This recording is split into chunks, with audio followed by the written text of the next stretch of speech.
أحييكم في كل مكان سادتي المشاهدين. في استوديو العاصمة لهذه الليلة نتحدث عن تحرك الملفات بالتزامن مع بداية العد التنازلي للانتخابات. هذه الملفات سياسية كانت أو اجتماعية وحتى اقتصادية، جملة من الأحداث تتحرك بشكل سريع، نوعية التعاطي معها تكون هي الأخرى سريعة ومتصاعدة تباعا لما تقدمه الأطراف السياسية من محركات ومغذيات لهذه الملفات. في استوديو العاصمة لهذه الليلة نتحدث عن شكل وطبيعة المسار السياسي وإمكانية أن يكون هناك استثمار واستغلال لموعد الانتخابات من أجل تسقيط بعض الأطراف السياسية لنوايا انتخابية لا ترتبط بعوامل أخرى غير هذا الأمر بالتحديد. ونتحدث أيضا عن إمكانية أن يكون هناك عمل حقيقي من كل الأطراف السياسية بتهيئة أجواء إيجابية للمسار السياسي أولا، وكذلك للمسار المجتمعي ثانيا، في ظل أحداث حصلت خلال الأيام القليلة الماضية. أيضا نوعية التعامل في مواقع التواصل الاجتماعي والتي دائما ما يتحكم فيها المزاج السياسي وتتأثر كثيرا في المزاج السياسي، كيف سيكون المشهد بشكل عام وجملة الأحداث التي من الممكن أن تكون حاضرة على الطاولة بالتزامن مع موعد الانتخابات الذي يقترب مع بداية عد تنازلي وضع للانتخابات من قبل الحكومة. والحديث هنا عن الموعد الذي تم تحديده. التحالفات بدأت تعلن، الملفات بدأت تتحرك، والتصريحات بدأت تتعارض.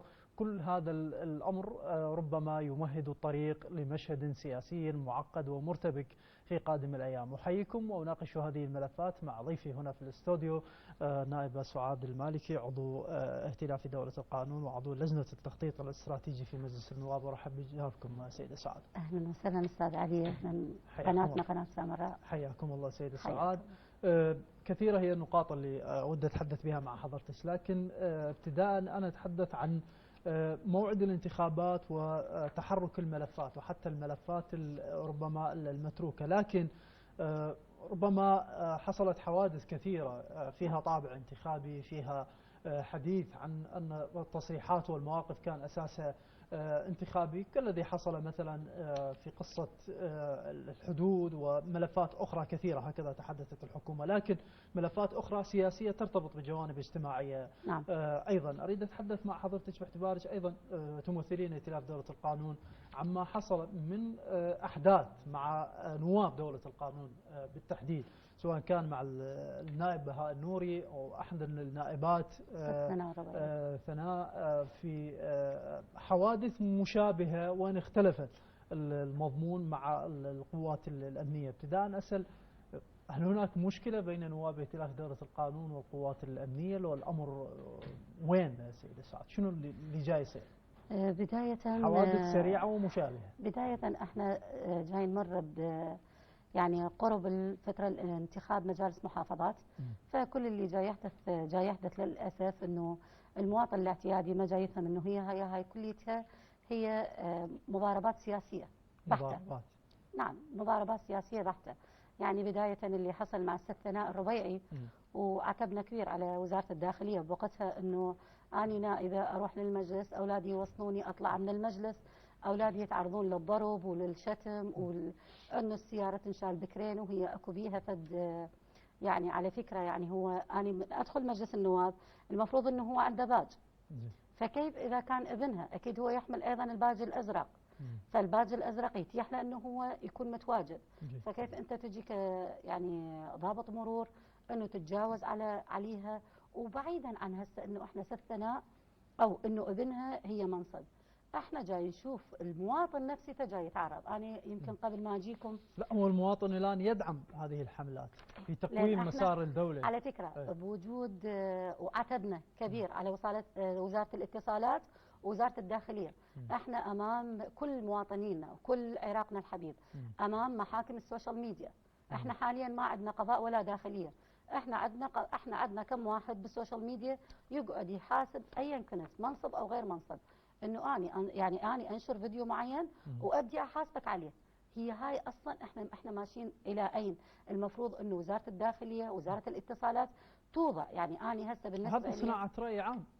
وعلى فكرة يعني هي صناعة الرأي العام، انت اما تكون بايد امينة اما تكون بايد مو امينة. احنا كيت انه يجي اي واحد يصور.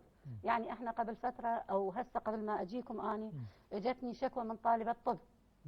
يعني بعيدا هسه نبتعد عن المناصب لان للاسف انه النائب هو صنيعه الشعب، هو اصوات الشعب. لا بسبب الراي العام اللي هسه جاي نشوفه الهابط، مثل ما كنا نسميه المستوى الهابط، لان كل نائب عنده جمهوره، عنده ناس تثق به، فاكيد ما راح تحاربه، لكن يحاربه فد جهه سياسيه معينه، فد جمهور معين جاي يتحارب من قبلهم. هسه نحكي على مواطن اعتيادي، طالبه طب تبلغني انه هي تعرضت للتحرش من قبل منتسب امام جامعتها. يعني 7 ايام هي تتعرض للتحرش، مو بس هي و10 من زميلاتها. زين تبلغني تقول لي دكتوره واني جاي اطلع. ليش ما تروح تشتكي؟ احنا هسه امام محاكم سوشيال ميديا، كم واحد يقبل اخته او بنته تشتكي؟ خلينا نكون واقعيين استاذ علي. انت ابن الشيوخ واحنا يعني احنا ايضا اولاد الشيوخ. انت هسه تقبل انه اختك تتعرض للسوشيال ميديا؟ تقبل انه اختك تدخل مركز شرطه؟ ما نقبل. احنا واقعنا عراقي، احنا عشائري بحت.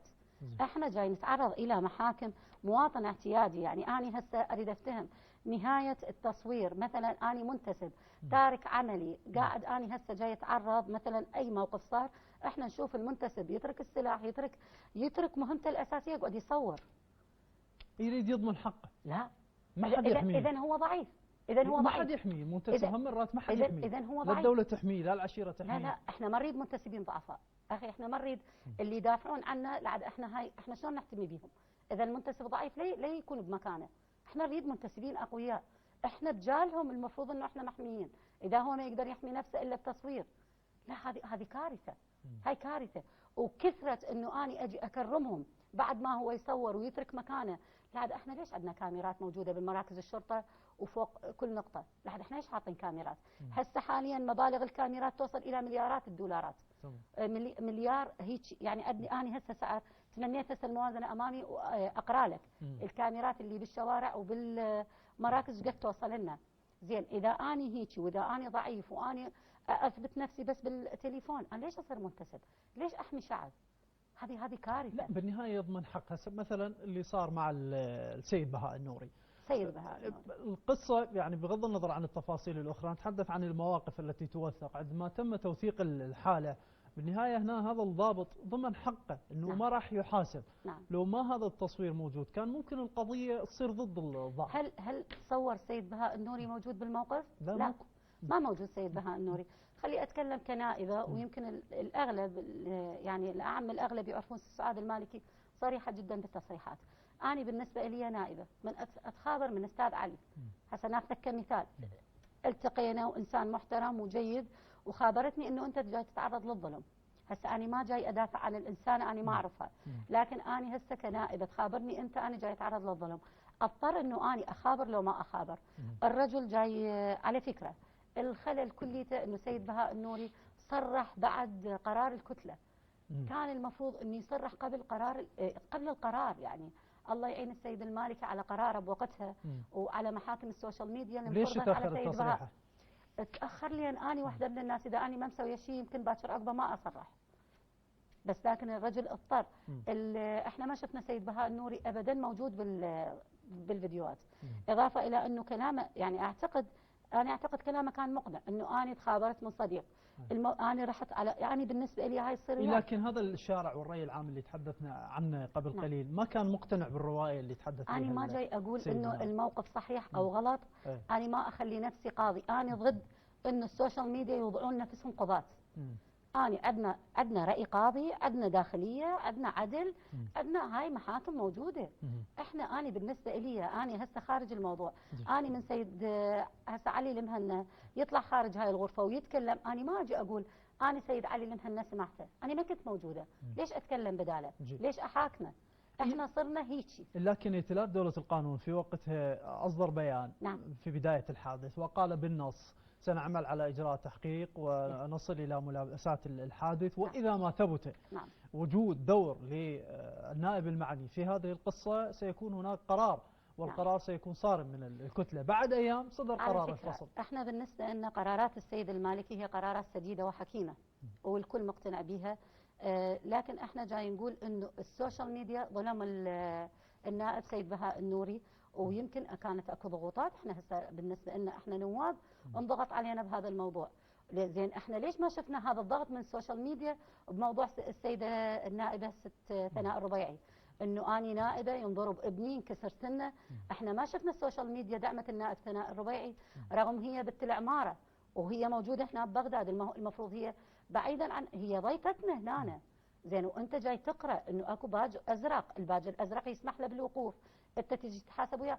احكي لك موقف صار وياي هسه، اني اولادي بالسادس العلمي، ايش تتخيل من ام عندها اولاد جاي يمتحنون سادس علمي، اكو 100 سياره مقابل مدرسه اولادي، واني اجيت وقفت، اجاني شرطه مرور انا اقدم له كل الاعتزاز، اجاني قال لي ست والله العظيم اجاني نداء انه انت تتحركين.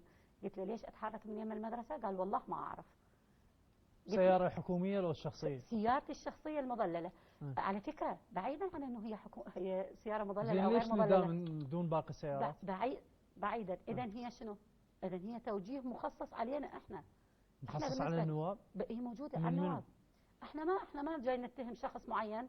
احنا هسه وبعد وباكر احنا نستغرب انه وزير الداخليه للان ما اتخذ قرار بسياده اللواء حيدر اللي هو المدير الرصافه، كيف انه هو يتجاوز على نائبه يكسر سن اذنها، ونجي هسه احنا نلقى يعني لواء مديريه الرصافه انه هو بنفس مكانه ما صار وياه اي اجراء. ليش؟ هاي مواطن، بعيدا عن انه هي نائب، هاي مواطن. مثل ما سيد بهاء النور يتعرض وتم تكريم الضابط، وتم تكريم. احسنت. المفروض انه هاي نائبه، هاي اولادها انضربوا، المفروض انه احنا نلقى موقف من وزاره الداخليه. هسه اني مثل ما جاي اوجه انه السوشيال ميديا المفروض انه وزاره الاتصالات ووزاره الداخليه انه تسوي لنا حد لهذا الموضوع. باكر بناتنا بعيدا عن انه احنا منصب او لا، يعني باكر اكبر ابني او بنتي انا ما اقدر يتعرض لهاي المواقف، فبعيدا عن هذا احنا كلنا معرضين. جيد. قرار الفصل صدر بالاجماع، شنو الاليه اللي صدر بها القرار؟ قرار الفصل صدر عن طريق الكتله، عن طريق رئاسه الكتله. اكيد احنا نحترم قرارات السيد المالكي، مع العلم انه السيد بهاء احترم القرار ووافق عليه. بس ما سامعين من سيد بهاء. لا احنا سامعين كزملاء، يعني سيد بهاء بس ككتله ما سامعين منه. سيد الكتله سمعت من السيد بهاء؟ طبعا ليش ما نسمع قبل الفصل؟ لا احنا كنا ما سمعنا من سيد بهاء، وانا قلت الخطا اللي صار انه تحاكم سيد بهاء بالسوشيال ميديا بدون ما يتكلم ويانا، بدون ما يتكلم مع الكتله. ترى القرار اجى بسبب صمت سيد بهاء. يعني اكيد يعني بالنسبه لي يمكن اذا تعرض هيك هسه لا اروح اعلق على بالسوشيال ميديا، اقلها اعطي تصريحات للكتله. فسيد بهاء كانت الهجمه اكبر، واحنا متعودين ترى احنا بدوله قانون ما شاء الله. احنا بين يوم ويوم واحد من عندنا جاي يتعرض الى موقف معين. منو مستهدف دوله القانون سيدي صالح؟ وشنو المصلحه في استهداف دوله القانون في هذا التوقيت؟ العين ما تحب العلم، يقولون مو هيك يقولون. احنا بالنسبه العين ما تحل على الحاج، ما تحل على الحاج، والعين ما تحب الارجح منها. يعني هاي طبيعي. فاللي يحس انه دوله قانون هي الاعلى، فاكيد يعني احنا راح نبقى نتعرض لكل هذا اللي جاي يصير. يعني فاهمين انه الامر مرتبط بموضوع الانتخابات، عندكم قراءه للوضع؟ يعني انا اعتقد كل الكتل راح تتعرض منا ورايح، بما ان احنا دخلنا هسه موعد قريب على الانتخابات القادمه، اكيد كل الكتل راح تتعرض حاليا الى مواقف مشابهه الى موقف سيد بهاء وست ثناء والحبل على الجرار. لكن احنا هسه مثلا بهذه الاحداث نتحدث عن جزء سياسي وطرف اخر امني. نعم. فشلون يمكن ان نتحدث عن جانب انتخابي؟ الطرف الاخر الامني المن تابع؟ هي هذا السؤال. مشكله احنا هسه احنا كنا تابع للجهه السياسيه، حتى الاطراف الامنيه احنا نقول انه هي تابعه للاسف. لا طبيعي، هو احنا هسه جايين قائد امني يعلن انتماء سياسي. احنا بالنسبه لنا احنا جايين نشوف هسه تنفيذيا جاي يعلنون كتل. فكيف التفريد منتسب او غيره ما عنده طرف سياسي؟ يعني هسه هو كل منتسب مستقل. ليش هي اللي تعرضت له ست ثناء بوقتها؟ ليش هو كان من شخص مستقل؟ لا ما كان مستقل بوقتها، واحنا كليتنا نعرف. فهي هذا كليته جاي نتعرض له، لكن اللي جاي يساعد هو عدم قرارات وانظمه من قبل وزاره الداخليه ووزاره الاتصالات، وراح كلنا نتعرض باكر عقب التنفيذ يتعرض مثل ما جاي التشريع يتعرض. شنو اللي ممكن يقوم به وزير الداخليه بهذا الموضوع؟ احنا نريد الكل بدل ما احنا ندخل على ضروره ان يحترم رجل الامن. زين اذا رجل الامن هنا مثلا ما محترم، هسه احنا خلينا نكون جانب يعني مقابل. انا بالنسبه لي هسه كانسانه، اذا انت تتعامل وياي بعدم احترام يعني أنا بالنسبة لي كمواطنة بعيدا هسه أنا أقول إنه هذا اللي صار صح أو اللي صار غلط، إحنا رجال الأمن محترمين، لكن إذا هو تعامل بغير احترام شلون إحنا يعني أنت همينة راح تصير عندك ردة فعل. إحنا نريد إنه هاي حالة الكاميرات اللي هسه اقترحوها علينا منتسبين الداخلية وغيرهم وجاي نشوفها للأسف صارت محاكم سوشيال ميديا، كل مواطن عراقي معرض إلها، إحنا نريد نهايتها. أنا مو أدي نقطة هنا بيها كاميرات فوق راسي وأني لازم أصور، أنا لازم أترك سلاحي وأترك النقطة اللي أنا مسؤول عليها وأجي أصور. أنا يعني أبسط الأمور من أشوف أنا شخص منتسب أو هو جاي يحقق هيبة الدولة، هذا أوقف له استعداد. بس مو أنا أنت تقول هذا ضعيف، يعني هو شلون يثبت حقه؟ هي ضعيف، هذا الضعيف لا تجي. واحنا يعني انا سابقا قلتها، اللي ما يملي كرسيه لا يقعد عليه. اللي لا يملي كرسيه لا يقعد عليه، احنا ما متوازين، احنا وين وصلنا بسبب هاي الامور اللي احنا هذه اشاره لمن سيد اي شخصيه. لا احنا بالنسبه ان انا ما اهاجم طرف معين، انا ما اهاجم طرف معين، انا بالنسبه لي لا زلت أنا مع أنه تحقيق هيبة الدولة، مع الأمن، مع الوزراء اللي هم المفروض. أنا هسه بلجنة التقييمات التقييم والمراقبة، تقييم احنا بلجنة التقييمات. ما دام نحكي عن الداخلية يمكن أكثر شخص نصف وزارة الداخلية أنا كان الملف عندي، أكثر شخصية نصفت ملف وزارة الداخلية، كنت كلش يعني دقيقة أنه أنصف الوزارة. وزارة الداخلية بيها السيء وبيها الجيد. احنا بالنسبة لنا من أني أتكلم عن منتسب ما أتكلم عن وزير، من أني أتكلم عن شخصية ساءت إلى هذه الوزارة ما أجي أتكلم عن وزارة. هذا أكو فرق هنا، يعني أكو فرق بين وزارة الداخلية. لا، وتقييمكم لأداء الوزارة بشكل عام للوزير حصل أنتم الآن بلجنة التقييم. بداية حاليا احنا جايين نقيم مشاريع فقط، على مود احنا نعرف انه البرنامج الحكومي شنو احتوى، شنو اللي احنا راح نقيمه من خلال المشاريع. اكو مشاريع جيدة جدا، اكو مشاريع احنا نتمنى انه هم مقدمين لنا الافضل، لان اكو مشاريع اقتنعنا بها كلجنة تقييم، اكو مشاريع احنا تمنينا من او تكلمنا ايضا مع السيد محمد تميم انه اكو امور وطالبتها الوزارة والله هي جيدة، يعني كنا نتمنى انه نلقاها بالبرنامج الحكومي. بالنسبة لوزارة الداخلية او يعني أنا عندي أكثر من ملف وأتمنى يعني أنه يكونون الكل. سيدة سعد راح نناقش الملفات تباعا، لكن خلينا ننتقل ويا حضرتك أيضا لملف آخر. عندك شيء تحبين نتحدث فيه بهذا الملف؟ يعني ملف الداخلية. أي ملف الداخلية حتى إن شاء الله نكون واقفين يعني كلامنا.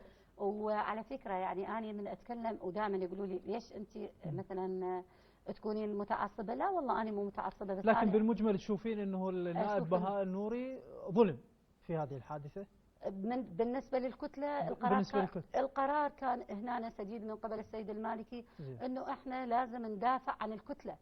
بالنسبة للسيد بهاء النوري نعم انظلم، لأن هو انظلم من نفسه، أنه هو ما دافع عن نفسه. هو ما دافع عن نفسه، هو انتظر إلا يخلص قرار. يعني أنا استغربت أنه سيد بهاء النوري بهالشخصية القوية المقربة، طبعا سيد بهاء النوري احنا من الأشخاص المقربين لرئاسة الكتلة، يعني تمام، هو متحدث لدورتين متتاليتين، يعني الله يعين السيد المالكي على القرار بيوم اللي أخذه. يعني أنا أعرف أنه هذا الشيء راح يأثر به، بس لكن سيد بهاء ظلم نفسه بعدم أنه هو عدم تصريحاته، تأخر بالرد. أي جدا تأخر. زين، خلينا نتحدث الآن في موضوع آخر، هو تحول أيضا إلى ربما مسار حديث وجدل. النائب ورئيس كتلة تجمع الفاوزاخو السيد عامر عبد الجبار هنا في استوديو العاصمة كشف عن وثيقة تحدث فيها عن تمليك الجانب الإيراني لأراضي عراقية على شط العرب، ووزارة النقل بعدها في يوم أصدرت بيان نفي. ورقة أخرى نشرت في مواقع أخرى تؤكد ما تحدث به السيد عامر عبد الجبار. أنت جزء من اللجنة، خليني أفهم من عندك القصة، وين الحقيقة؟ ما تحدث به السيد عامر عبد الجبار إلى أي حد هو حقيقي وواقعي، لو لا البيان اللي صدر من وزارة النقل هو الدقيق أكثر؟ نعم، مع اعتزازي بزميلي عضو لجنة التخطيط الاستراتيجي السيد عامر عبد الجبار، لكن التصريح كان خاطئ من قبل السيد. أولا هو وزير نقل سابق، أنا مستغربة أنه وزير نقل سابق ممكن أنه يشوف الأمور بصورة خاطئة. يعني أنا أشوف أن الوثيقة اللي نزلت من خلال السيد عبد الجبار هي أصلا ما لها وجود. لان احنا بالنسبه لنا كلجنه تقييمات وزاره النقل نعم. مني اجتنا هاي ما موجوده هاي الوثيقه اللي نشرت. الموضوع بالكامل هو انه الجانب يعني الايراني جتكم كل الاولويات من الوزاره؟ انا بالنسبه لي انا طلبتها بالكامل شخصيا، لان انا يعني احنا لجنه تقييم، احنا من حقنا انه نطلب يعني نطلب من عندهم نطلب الوثائق اللي موجوده. السيد عامر عبد الجبار مع احترامي له وزميل عزيز يعني، لكن انا طلبت هذه الوثيقه من اجتني الوثيقه من وزاره النقل، وجدت انه بالعكس يمكن احنا المفروض نكرم وزير النقل على اللي سواه. احنا عندنا خط سككي يستحق التكريم؟ نعم يستحق. على فكره يستحق التكريم. شلون يستحق؟ خلي اقول لك ليش. احنا عندنا خط سككي يمتد من الفاو وانت طالع. بالنسبه له اللي صار واللي هو كله تاول، وانا قلت لك احنا معرضين الى محاكم السوشيال ميديا، وهاي هنا كارثه. اللي صار انه احنا للاسف يعني احنا بدل ما نجي بس نطلع التقييمات الخاطئه حتى نحارب بيها كتله معينه او شخص معين، احنا خليه نرفع من شان اللي جاي يشتغل صح. وزير النقل هنا شنو الاتفاق مالته؟ الخط السككي يربطنا مع ايران. زين احنا هنا الجانب الايراني احتراما لزوارهم قالوا يابا احنا نبني الجسر مع القناه اللي تدخل، واحنا يعني تقريبا مساحه 16 كيلو نحررها من الالغام اللي متواجده بها. لا توجد وثيقه انه احنا اعطيناهم.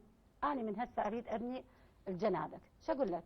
اقول لك انا راح لكن هو يتحدث عن وثيقه وراح يسلمها للجهات المعنيه. انا اتمنى انه تصدر الوثيقه. انا من خلالكم اتمنى من السيد عامر انه يصدر الوثيقه الرسميه اللي تصدر. على فكره انا طالبت الوزاره هذه الوثيقه ما متواجده، الوثيقه الاصليه للمشروع موجوده. ما شفنا بها هذا الشيء، شفنا انه اكو مجرد انه هم راح يبنون. انا من اريد ابني انا اجيب عمالي، انا اجيب معداتي، لكن ماكو شيء اسمه اكو ارض انباعت لايران وغيرها، لا بالعكس. هذه النقطه اللي احنا هسه وافقنا عليها، مثل ما احنا جاي نطي الاردن وغير الاردن، احنا جاي نحتلهم. احنا جاي نحتلهم، جاي ناخذ من اراضيهم لو جاي نساعدهم. زين احنا بالنسبه الى الرجل ادى زوار جاي يقول اني بالنسبه لي راح ابني لكم جسر يربط حتى الزوار تعبر عليه، مثل ما احنا كل شيء بالمجان الزوار ايران. راح نوفر للدوله 55 مليون دولار من المشروع الاساسي. فهنا ماكو اي وثيقه موجوده. اتمنى من السيد عامر عبد الجبار انه هو على فكره اني هسه بالحاسبه مالتي، لكن هذه الوثيقه ايضا اللي نشرت على فكره اني هاي بالحاسبه مالتي اقدر اسوي لك اياها 10 من عندها 100. هذه الوثيقه مزوره؟ أنا ما جاي أشوف الوثيقة حتى أعتمدها، لكن لا، أنا هي بالنسبة لي الوثيقة هي محضر اجتماع تعاون مشترك بين وزارة جمهورية العراق والنقل وبناء المدن للجمهورية الإسلامية الإيرانية لإنشاء المشروع السككي خط شلامشة البصرة. زين. نظرا للدور والأهمية التي يحظى بها الاتصال السككي بين الجمهورية الإسلامية الإيرانية وجمهورية العراق عبر منفذ الشلامشة الحدودي، اتفق الطرفان في تاريخ 5 أبريل عام 2023 في طهران حول ما يأتي. الاتفاق في طهران: أولا تقرر أن يقوم الجانب العراقي بتسليم الأراضي التي تقرر أن يقوم الجانب العراقي بتسليم الأراضي التي طولها حوالي 16 كيلو متر إلى الجانب الإيراني خلال الفترة أقصاها 25 أبريل، يعني بعد 15 يوم للبدء في عملية كسح الألغام وتنظيفه. ثانيا سيقوم القطاع السككي العراقي بعملية التمهيد السفلي والعلوي لمسار المشروع والمواقع المطلوبة. سيقوم القطاع السككي الإيراني بإنشاء جسور ذي الفتحة الملاحية والمقتربات على شط العرب. وسيقوم الجانب العراقي بتسليم الأراضي التي يتم إنشاء الجسر فيها لقطاع السكك الإيراني خلال شهر واحد للبدء في العمليات التنفيذية. أخي عمل، أنا أريد أبني لك جسر، أنت ما تعطيني الأرض اللي أبني لك عليها. مو اعطيناهم إياه، سلمنا الأرض حتى يبنون جسر يخص العراق. هذه أنا من تقول لي أرض جاي أسلمها، هذه مراوغة أحزاب. هنا سيد عامر الله يخليه، احنا بالنسبة إلى من يقول لي هو ليش الجانب الإيراني يبني سيدة سعد؟ احنا بالنسبة لنا بالعكس، أنا أشوف الجانب الإيراني ما راح يبني، راح يوفر لك 55. زين احنا هسه بالعتبات المقدسة ما جاي نقبل هدية الجانب الإيراني، جاي نقبلها. هاي هدية، هاي مو تسليم أرض مثل ما هو جاي يقول. هذه بالنسبة إلى أسلم أرض أنا جاي أبني عليها جسر، هذه بالأراضي العراقية. ما قال لك أنا أسلم الأراضي العراقية أنا راح أعطيها الإيران. على فكرة يمكن أنا يدرون بي أنه أرفض أي تدخل، ايراني امريكي تركي اي تدخل من الاطراف ومن الجهات بس انا من اجي هسه اتكلم عن ايران مثل ما اتكلم عن السعوديه، مثل ما اتكلم عن امريكا، مثل ما اتكلم عن اي دوله اخرى. من اني جاي اقرا، اني لجنه تقييم، اني هاي الورقه اذا توصلني اني اقيمها صح، اني ما مستعده انه اقيم غلط باصير اوقف قدام رب العالمين اتحاسب على كلامي. اني بالنسبه لي من هو جاي يقول جاي ابني جسر ومن جاي يقول اني افرغ المكان من الالغام، انا ما شفت هنا انه انا طيت الاراضي. ما هو قد يكون هو في الجانب التخصصي للسيد عامر عبد الجبار فهم مفردة التسليم او ما موجود لديهم من تعاطي مع هذه المفردات. التسليم على انه تسليم، هذه يفهمها شخص مو بعقليه استاذ عبد الجبار. استاذ عامر عبد الجبار عقليه كبيرة. لا اقصد هو وفق عقليته وخبرته. الدليل انه عامر عبد الجبار وزير نقل سابق لا تفهم الا من اصحاب الاختصاص مثل السيد عامر عبد الجبار. السيد عامر عبد الجبار لا لا لا لا، هذا مو تقليل انه احنا جاي نقول انه مقابلنا مثلا احنا باللجنه التخطيط الاستراتيجي ما شاء الله عقول جباره، بدايه من الدكتوره ليلى الى محمد البلداوي. تناقشتوا هذه القصه بهذه الفتره؟ على فكره تناقشنا واني يمكن اني تمنيت انه اناقش الاستاذ عامر عبد الجبار، لكن حصلت حاله وفاه يعني ابننا يعني داخل عائلتنا فما قدرت اكلمه بهذا الموضوع. هنا اني جدا اعتب عليه. هذا إثارة موضوع خاطئ. هذا إثارة موضوع خاطئ. شنو الهدف من الإثارة؟ مثل الأهداف الأخرى اللي هسه احنا جاي نتعرض لي. هو تحدث من باب الحرص مثلا في حين انه كنا نتحدث عن مثل الأستاذ عامر عبد الجبار ما راح يقدر يقول لي انه انا هاي الوثيقة فهمتها غلط. الوثيقة من يقراها أستاذ علي المهنا بنفس اللحظة اللي يقراها راح يفهمها. من اقراها ايا كان يقراها راح يفهمها.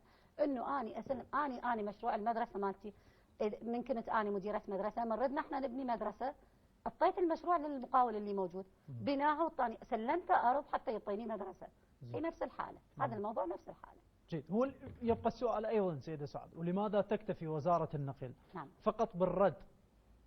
هي ما مدانة. هي ما مدانة. لا هو اتهام وجه له اتهام ببيع أراضي. ويعني هسه أنا أي إنسان جاي يوجه لي بالنهاية وفي قضاء.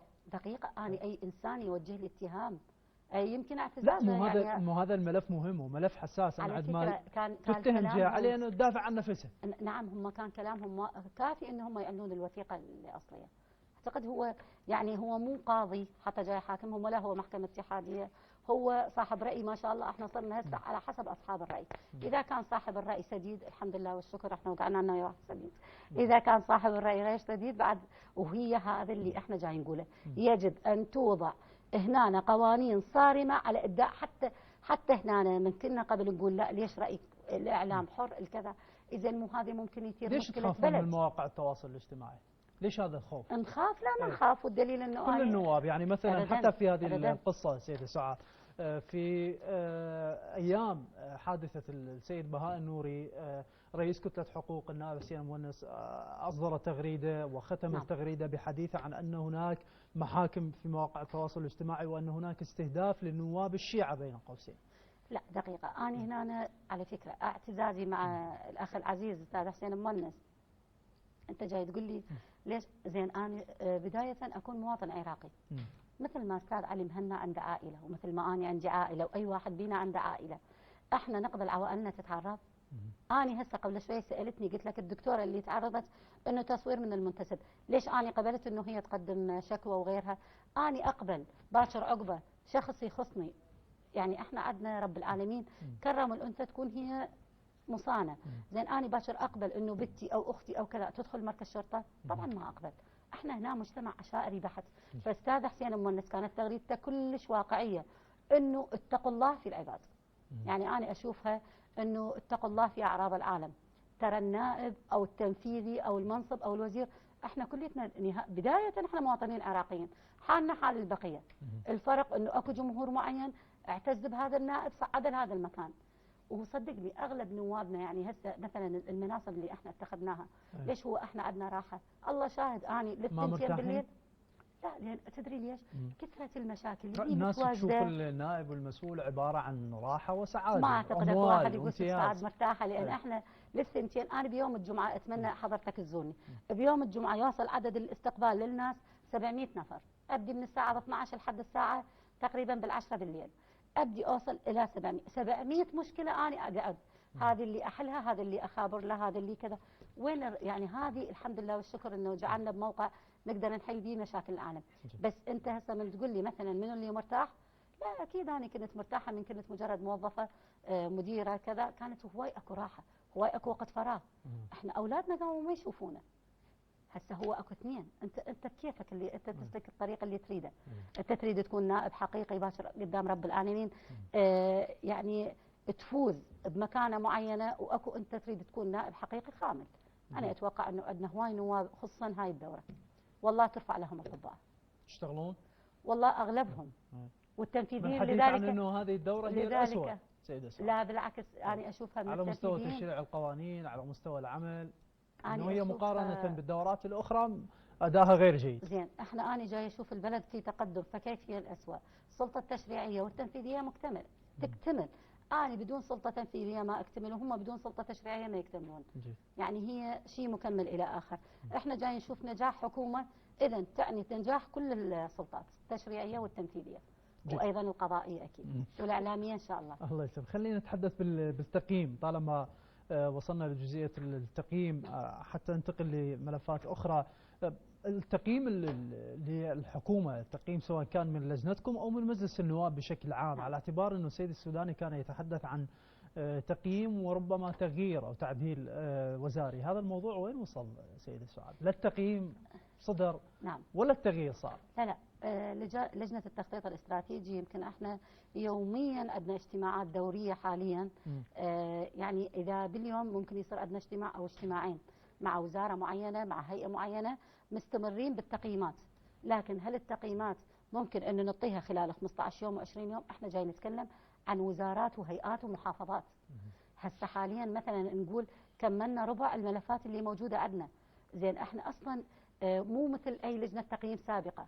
كانت اللجان التقييمية من تجي تقيم ما تقعد ويا الوزارة. يعني أنا مع احترامي لهم الله يعني الله يوفقهم. بين الدورة الحالية على مستوى اللجان والدورات أنا ما كنت موجودة بالدورات السابقة حتى أحكم عليهم، لكن احنا كلجنة تقييم حالية جاي من نقيم ونكمل داخل الكتلة داخل اللجنة، جاي نحاول إنه نصدر إنه هذا السبب هنا صار عندنا تقييم سيء، كيف يتم معالجة السبب. احنا جاي نوفر للوزارات كثير بلجنة تقييم التخطيط الاستراتيجي، جاي نحاول انه نعطي السبب ونعطي مقابيله الحلول من يحضر وزير.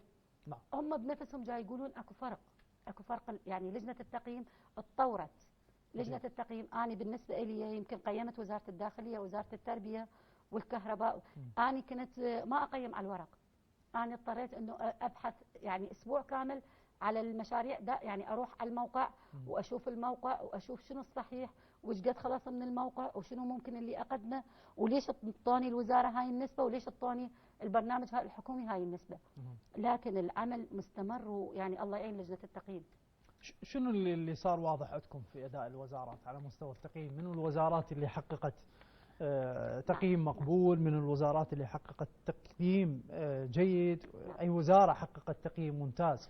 شنو الوضع اللي صار؟ اكو خطا. انا بالنسبه لي يمكن يعني أنا شوية اختصاصي هذه الدراسة. على فكرة أنا حاليا تمنيت أنه التقييمات هاي ما توصلنا هسه. ليش؟ إحنا هسه لا زالت الوزارات لم تستلم الموازنة. أنا جاي أقيم وزارة بدون ما تستلم موازنة. مو عنده قانون الأمن الغذائي؟ لا مو كل الوزارات عندها قانون الأمن الغذائي، ومو كل الوزارات عندها مشاريع الأمن الغذائي. واللي أغرب من هذا واللي احنا هسه جاي نحير به أنه أني المشاريع المدرجة أغلبها هي داخله الأموال مالتها البرنامج الحكومي بموازنة 2023. فكنت أتمنى أنه التقييم يكون بوقت لاحق ما يكون هسه. يعني أنا بعد ما مستلم، وأنا أتمنى من خلالكم هم يعني نفتهم ايش وقت راح نستلم تعليمات الموازنة. قبل تقولون البرلمان ما صوت، هسه احنا صوتنا، هسه احنا نريد تعليمات الموازنة. هذا التأخير مبرر؟ تعليمات الموازنة مع الحديث انه حتى رواتب المعينين الجدد راح تتأخر. لا هي ما تتأخر، لأن احنا هسه الموازنة بقت من عندها ما شاء الله 4 أشهر، يعني احنا لازم نستعجل. أنا أتوقع هذا الأسبوع راح يتم حسم هذا الملف ولازم يحسن. لازم يحسن. جيد. هو بقصة التقييم، هو هل من الممكن أن يكون هناك تقييم واضح مع موعد تقترب فيه انتخابات محلية؟ يعني قد ما يتم تقييم وزير داخلية وزير دفاع أو أي وزارة نعم. بشكل سلبي من مجلس النواب، سيخرج الوزير بشكل واضح ويقول أن الأمر هو مرتبط بموعد الانتخابات وهذا التقييم فيه تسقيط سياسي. هو وقت التقييم الآن؟ على فكرة أبدا احنا بلجنة التقييم ما نسأل حتى نفسنا، ولا بيوم من الأيام سألنا واحد الثاني هذا تابع لها كتلة. احنا داخل لجنة التقييم ناس عندنا أوراق، عندنا مواقع موجودة، هذه من يريد يعترض على أوراق وعلى واقع حال. احنا عندنا مستهدف كلي، وعندنا واقع حال، وعندنا واقع مشروع، وعندنا هنا برنامج حكومي. أنا من أجي أحاسبك على برنامج حكومي، أنت عندي هذا المشروع أنت ناجز لي من عنده 100% أو ناجز لي 80%، وأروح أشوف الإنجاز مالتك إيش قد. على فكرة أنا ما جاي أقيم بس على المشروع إيش قد منجز منه. أنا كمهندسة من أقيم على المشروع إيش قد صحيح الإنجاز مالته أو غير صحيح. أنا هنا أقيم، هنا من أجي أقارنه بالبرنامج الحكومي. وقلت لك الله يعين لجنة التقييم على البرامج الحكومية، لأن إحنا يعني وزارات، محافظات، هيئات، يعني هاي كليتها لازم نقيمها.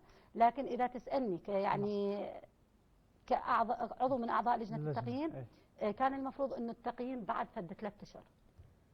أنا أقيم هسه حكومة أقدر. زين، وهذه المدة شلون أنا أقيم حكومة؟ إحنا جاي مستمرين بإيجاد. أنا البارحة كنت موجودة بشرق القناة، كنت موجودة بمشاريع متلكئة بشرق القناة. من رحت كلجنة تخطيط استراتيجي كنت أتعامل كلجنة، يعني كلجنة تقييم أيضا. يعني احنا مشكلتنا قبل انه اني من اجي اقيمك خطا ما ابحث لك عن حلول. احنا هسه جاي نبحث لك عن حلول، انت عندك اسباب تلكأت بها المواضيع، احنا نريد نعرف شنو اسبابك حتى احنا نتكلم مع الجهه المعنيه. وهو هذا الدور الرقابي الحقيقي. انا بس مو مجرد اجي الزم لك سيف حتى انت عندك خطا انا اريد احاسبك. احنا هنا تكميلي للمناصب التنفيذيه. احنا لو بس هاي الفكره تنفهم صح انه التشريعي. وصلنا الان لمرحله سيده سعاد نقول فيها ان العمل اصبح تكاملي بين مجلس النواب والحكومه. صح. المفروض انه هذا يكون هو هذا الوضع صاير الان. انا حاليا وياي اشوفه اي صاير، يعني انا ما عندي اشكال ويا اي تنفيذي انه انا لازم اكمله وهو لازم يكملني. لكن احنا بالنسبه لنا اذا كان التنفيذي فاهم غير هذا فهنا الخلل بالتنفيذي. هنا الخلل بالتنفيذي. احنا هنا جاي التشريعي، ولولا التشريعي ما صعدت هاي المناصب. لولا تصويت التشريعيين ما صعدوا المناصبهم. جيد. مسار التقييم والمتابعة إلى أي حد من وجهة نظركم الآن في اللجنة سيتأثر باقتراب موعد الانتخابات المحلية؟ بمعنى أن هذه المناطق ستتحول لطرف سياسي معين، وبالتالي سيحاول منع أي جهة سياسية تسعى للدخول لهذه المناطق لإصدار تقييم قد يأتي بالضرر على هذا الطرف السياسي. ممكن هذا المشهد متوقع. ممكن أنه تأتي للمناطق بالخير الحمد لله والشكر، أنه الكتل جاي تتحارب بيناتها على أنه منو الأفضل، فإحنا مناطقنا الحمد لله والشكر راح تزدهر. لا ممكن يعني العكس تتوقف المشاريع. لا إحنا موجودين إحنا رقابيين. إحنا هنا قلت لك أنا النائب هنا أكو نوعين. هنا النائب اللي يثبت، يعني هسه إحنا بشرق القناة أنا من جاي أروح على مشاريع متلكئة جاي أعطيهم الحلول، جاي نجتمع. يمكن شنو تقييمكم لإكساء الشوارع في شرق القناة سيدة سعاد؟ أنا بالنسبة أنا وأنت من شرق القناة. إحنا اثنيناتنا من شرق القناة. يعني أنا أشوف بعيني وأريد أسمع منك شنو تقييمكم؟ أحسن. أنا البارحة كنت في اجتماع في منطقة 7 قصور، يمكن مناطق قريبة على يعني أنت تعرفها. يعني شفت أكو تلكؤ بمشاريع المجاري. بس من اجيت أنا لابو المشروع المدير المشروع استاذ محمود ما تواجد، كان يعني كان استاذ اكرم ويانا، فقعد يشرح الموضوع انه اكو عندنا مياه جوفيه. زين انت من عندك مياه جوفيه اخي العزيز، ليش ما انتم بدل ما تجيبوا لنا مثلا اليات 1 2 3 4 تجيبوا لنا اكثر؟ هو ليش يتم اكساء الشارع وبعدها يتم الحفر؟ لا هذه ماكو هسه، هذه ماكو بشرق القناه موجوده. لا هاي انا البارحه كنت متواجده بها، انا جبت مقاطعه 5 على 12 موجوده. تقاطع 83 تم إكساءه. هذه على فكرة وراها بأسبوع نصبوا محطات الحفر. هذه على فكرة هاي أنت جاي تحكي لي عن المفروض أن هي تتأهل لأن هي متواجدة. المفروض أنه هي تتأهل. هنا خلل البلدية. احنا بالنسبة لنا بالمناطق اللي ما مخدومة نهائيا. أنا جاي أكون أنا البارحة هنا العمل يصير أسهل. والله العظيم هنا أصعب. هنا أصعب. ليش؟ احنا اكتشفنا أنه مناطق الأطراف بها مياه جوفية. تعال خلصنا من المياه الجوفية أنت. يعني اكو مياه جوفيه يضطر انه هو يبدي يشتغلها مده اسبوع او شهر حتى يتخلص من المياه الجوفيه، فاحنا ايش منه محتاجين؟ هم من خلال برنامجكم انا هنا لازم انصف اهل المجاري، لان البارحه كنت قاسيه وياهم باللقاء. لكن من شفت المياه الجوفيه، زين انت ايش متوفر له يعني الادوات اللي هو يتخلص بها من المياه الجوفيه باسرع سرعه. زين احنا هنا عندنا شارع واحد يبقى شهرين، اذا انا اريد اخدم الاطراف انا لازم ابقى 7 سنين على هالموضوع هذا. اذا شارع واحد يبقى شهرين هنا عندنا كارثه، فعندنا تلكؤ. هذا ما يتعلق في المناطق اللي بها بالاطراف. مشاكل اما انت تقول لي مثلا احنا بشرق القناه بالتدلية. لا لا انا هذه الحاله انا نقلتها لمحافظه بغداد، والشخص يعني او شارع يتم اكساءه للنص وخلاص على ينترك. فكره يعني انا كان عندي نقاش ووصل الى حد النقاش الجاد يعني مع محافظ بغداد ومع امين بغداد. حاليا ايضا عندي نقاش انه احنا المناطق اللي تبلطت بصوره غير صحيحه، عشوائيه. ومو بس عشوائيه، لا احنا شفنا مناطق ترقيعيه مو بس عشوائيه. هذا ما يرتبط بملف فساد. احنا منو قال لك؟ يعني انا من يجي للشارع يتم اكساءه بدون قياسات وبدون مسح، اكو فساد. استاذنا العزيز احنا هسه انا قلت لك لجنه التقييم ايش جاي نسوي؟ جاي نطي احنا اول شيء نشوف السبب وشنو هو، وجاي نطلع. انا هسه حاليا عندي ملف طلع عندي بالتربيه ملف فساد. يعتبر ملف فساد بالنسبه لي هسه، بالله ما اعرف الدوله راح تعتبره ملف فساد او لا. انا عندي القرض الكويتي. يعني عندي هسه القرض الكويتي انه هم يبنوا لي مثلا فد 20 مدرسه او 50 مدرسه او 70 مدرسه. زين انا اجي اشوف انه احنا عندنا 14 مدرسه، هذه نفس الاكساء مالتنا احنا الترقيعيه اللي هسه احنا جاي نشوفها بالشوارع العامه بالامانه وغيرها، جاي نشوف انه اكو حلول ترقيعيه. يعني انا الملف القرض الكويتي عندي 14 مدرسه بنوا لي اياها، لكن العراق هنا بالاتفاقيه مال السيد الكاظمي انه اني ما اجي اشرف، ولا لي قابليه انه اني اجي اقول للعمال من عندي، ولا لي قابليه استلم بناء جاهز، بس مجرد انه استلم مفتاح. 20 مدرسه لا هن 70 احنا كملنا 14. يوقفوا هذا، وقفوا هذا الملف، هذا قرض، هذا اول وتالي على الحكومه العراقيه. زين انا هذا الملف ليش ما اتحاسب عليه؟ زين هذه يعني جاي اقول لك كل ملف هسه من اوصل الامانه، هسه تسالني ليش هذا الملف مو وشنو المشكله بهذا الملف يعني؟ هذا الملف انت شلون تجي تستلم مكان تاخذ منه بس مفتاح طول فتره يعني ماكو اشراف ولا متابعه. من يصير عندهم عطله على فكره لازم هم يعطلون هنا، رغم هم يعني بغير بلد. عطله تصير بالكويت هو لازم هنا يعطلون هم عندي، يعني انا مجبره على هيك ملف. يعني تقولين انه اللي جاي يصير وفقا لهذا القرض الكويتي انه المدرسه يتم بناها بالكامل انا استلم مفتاح. اي انت تستلم فقط بدون متابعه مراقبه يعني اشراف. نهدت على راسك عادي انت تنهد على راسك. مواصفات ماكو، ما لك حق. منو وقع هذا العقد؟ السيد الكاظمي. وشنو شغل الحكومه الحاليه؟ متابعه كل الملفات؟ هو احنا انا جاي اقول لك هسه هذا نفس ملف الامانه، انا باكر افضل من اوصل لملفات الامانه مثل ما وصلت ملفات التربيه، يعني مقتنع انه اني اوصل لاكساء الشوارع اللي اني بنت المناطق، اني بنت شرق القناه، انا جاي اشوف الاكساء ترقيعي. اي هذا مو الاكساء ما يحتاج ملفات واضح بالعين. جيد مو احنا انت يعني انا جاي اقول لك انا هسه بس الامينه جاي اقول لك حتى المحافظ صار عندنا كلام حاد ويا جنابه وتكلمنا بالموضوع. شنو ردودهم؟ شو يقولون؟ يعني أنا أتمنى من السيد رئيس الوزراء ينتبه لنقطة معينة، إنه إحنا ضعنا كسلطة تشريعية وكمواطن عراقي بين أمانة بغداد وبين محافظة بغداد. هذا التقاطع والتداخل. هذا التقاطع والتداخل إحنا تشوشنا، يعني البارحة أنا أروح مشاريع يابا هنا المجاري والله ست إحنا الأمانة سوتها، هذا المحافظة تقول لي. من اجي اني على والله الاكساء يا الاكساء يقول لي مو هذا المحافظه سوته. زين هذا المشروع هو بنفس المكان. زين معقول المجاري تسويه امانه والمحافظه لجهه سياسيه والامانه لجهه سياسيه بعيدا عن الجهه السياسيه. شوف اني واحده من الناس تكلم مباشر مع السيد المالكي، خلينا نصف هذا الرجل، تكلم مباشر مع السيد المالكي، قال اي شخصيه تابعه لنا او غير تابعه لنا تلقون عليها بالتقييم ملف واحد فساد انتم تنشروه، انتم نفسكم الكتله تنشروه. فاللي موجود بالسوشيال ميديا واللي يحجونه ترى هذا ما متواجد. ترى سعاد المالكي باشر ما تخالف ضميرها لان هي مثلا شافت انسان تابع لفلان جهه والله اني راح نطفى لان هو تابع، لا احنا ما عندنا هيك شيء. ترى كل يعني احنا نتكلم هسه عن موجودين بكتله دوله قانون يوميا الرجل ينزل نفس الكلام. اللي يلقى ملف فساد خليه نشره. اذا من دوله القانون والله ليش هو هسه لا اقصد انه حديث المالكي انه اذا شخصتوا فساد على اي شخص في دوله القانون على اي شخص كان من دوله القانون او من غيره. على اي شخص؟ انت هسه جاي تحكي لنا على محافظ بغداد، ليش هو محافظ بغداد مو من كتله دوله القانون؟ من توصل انه انا وياه كلام حاد وهذه ليش وهذا كذا. يعني على فكره هسه انا بدايه ما كنت اعرفه، من اجي انا على الملفات دخل القالي ملف بفساد، ليش انا ما انشره؟ او خلى القالي على امين بغداد. هسه احنا بعيدا عن الكتله، انا هنا جاي امشي ملفات. هذه ما يخصني انا من انت من اي كتله، انا ابدا ما يخصني انت من اي كتله. هو هذا الموضوع ما يعطي مؤشر واضح على انه الحكومه ما جاي تتابع الملفات بشكل دقيق، مثلا اكساء الشوارع وباقي التفاصيل، لان هي حكومه خدمه. لا لحظه، انت جاي تحكي لي عن عراق طلع من ازمه حكومه سابقه. ازمه كانت الحكومه السابقه عباره عن ملفات فساد بالكامل. هو احنا الله يعيننا على اللي جاي نلقاه هسه حاليا من الملفات. هسه احنا ياهو اللي لزمه من الملف يقول هاي بالحكومه السابقه، زين الحكومه الحاليه مو انتم وجدتوه غير تقدموا لنا اياه، احنا جاي نلقاه. انت جاي تكمل هسه مثل القرض الكويتي اللي تحدثت به، على فكره انت ما جاي تعالج، جاي تكمل. المشكله انه احنا هسه الحكومه المفروض كانوا الحكومه السابقه تحاسب على اللي سوتها. يعني ليش اجي احاسب هاي الحكومه؟ يدي خلي احاسب ديك الحكومه على اللي صار. مو هي هاي اللي جاي يصير هسه؟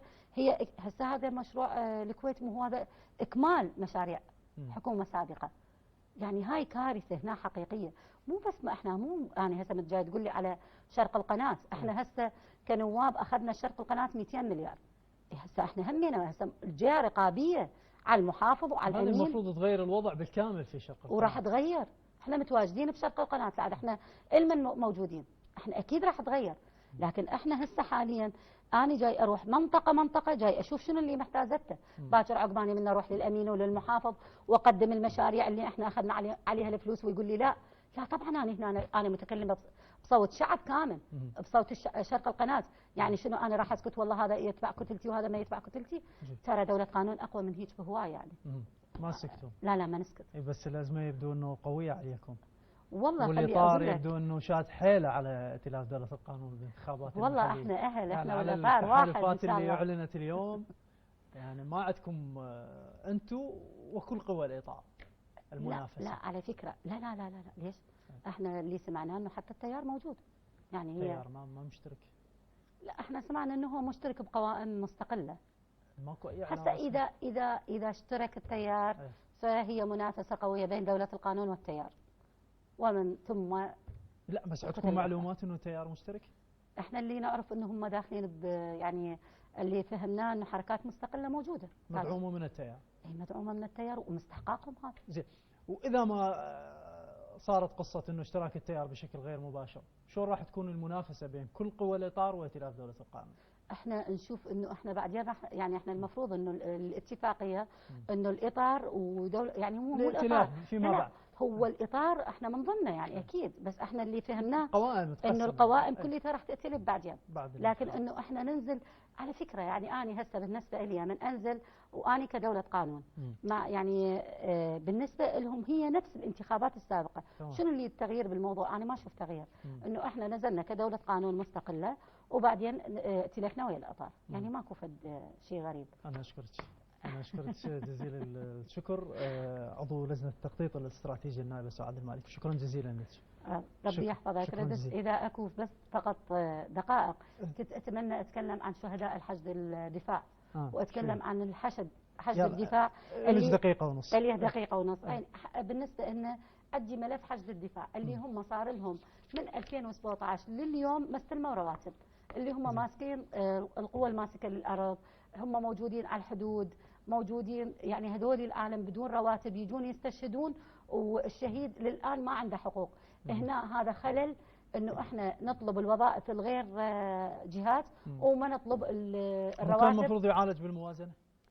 انا ما اعرف، انا على فكره انا منو قال لك انه انا كنت مع الموازنه؟ انا كنت ضد، وهواي بنود موجوده بالموازنه كانت خاطئه، وهاي اكثر يعني انا افضل انه وزير الدفاع يطالب بيهم.